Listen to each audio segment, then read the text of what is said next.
All right, so some people wanted a detailed setup as far as how I got this to go to that to power this.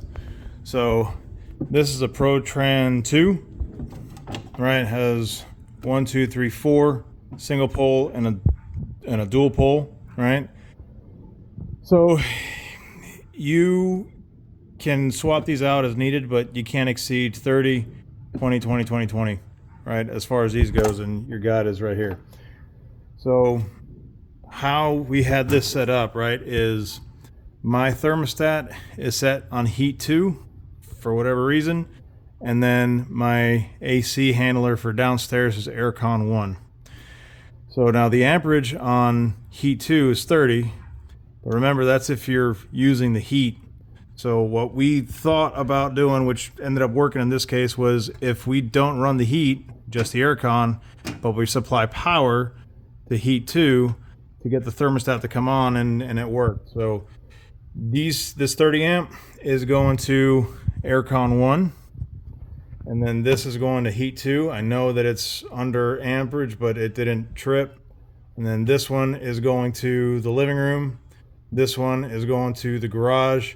And this one, I think we had going to the fridge, which we didn't end up using because this breaker did not like that at all. So we ended up putting a 15 amp, and we didn't run it to the fridge. I forget what this one is running to, but anyway, so this, you have it on the line. Once the main breaker is turned off, you flip between this to generator.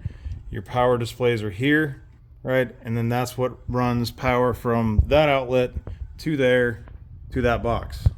Now you do have this little window here. If you want to put the outlet in here, you can, but seeing as how the truck was going to have to be parked outside, and I didn't have a long enough plug at the time, so I ended up buying this wire. Got the wrong size wire. That's why you see two of them running to it, right?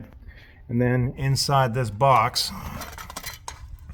this is how I have it wired. Now, a lot of people are asking about, they had a ground fault in the truck, and this is why. You have to disconnect this ground because the truck is grounded itself. So if you ground that and you have AFI breakers like this, which most homes after 2008, I believe, have these AFI breakers, you're going to get a ground fault. So again, disconnect the ground at the plug.